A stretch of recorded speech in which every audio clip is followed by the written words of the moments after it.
Il-ħabs iwettaq is-sentenzi mogħtija mill-qrati tal-ġustizzja, ikkunsidrata bħala l-aktar sentenza iebsa ta' priġunerija meta l-qorti tagħti sentenza ta' omor il-ħabs. Fil-liġi Maltija din ma tfissirx 25, 30 jew 40 sena ħabs, kif ħafna jaħsbu.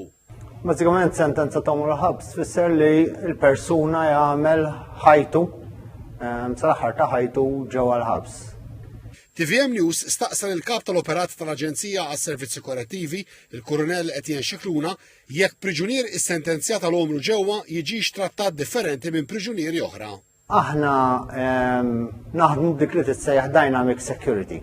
Iktar milli nagħtu każ għal xiex qiegħed ġewwa l-ħabs, nagħtu każ ħafna kif qed iġib ruħu ġewwa l-ħabs. Żied jgħid li dawn il-priġunieri jingħataw ukoll opportunitajiet jieħdu sehem f'inizjattivi edukattivi u li jagħmlu xogħol fil-ħabs. Kompla jgħid li anke jekk m'hemmx l-inċentiv li se jasal iż-żmien li joħorġu mill-ħabs, b'dawn l-opportunitajiet ikunu qegħdin jagħmlu xi ħaġa ta' ġid għalihom u jroddu xi ħaġa lura lis-soċjetà. Fil-ħabs jeżisti l-hekk imsejjaħ prison leave li jista' jippermetti priġunier joħroġ għal ċirkustanzi bħal meta jkun hemm okkażjoni speċjali f'għamiltu.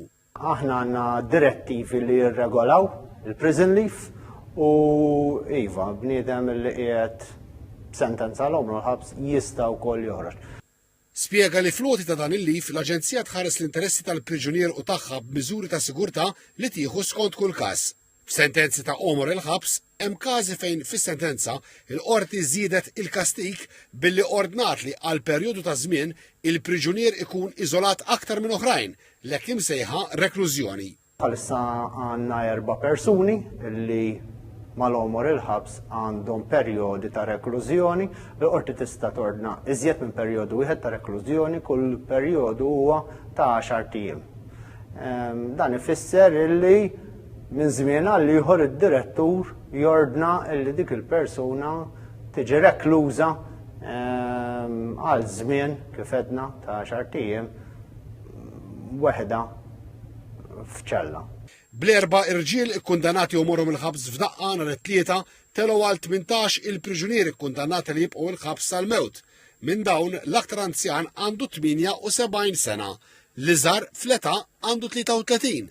Mill-priġunieri sentenzjati omorhom il-ħabs l-aktar ġewwa ilu 37 sena, wieħed minn żewġ Tuneżini ħatja li fl-1988 qatlu 4 persuni. It-Tuneżin ieħor li kellu l-istess sentenza miet fl-isptar 6 snin ilu. Il-maġġoranza assoluta tal-priġunieri b'sentenza ta' omor il-ħabs instabu ħatja ta' omiċidju.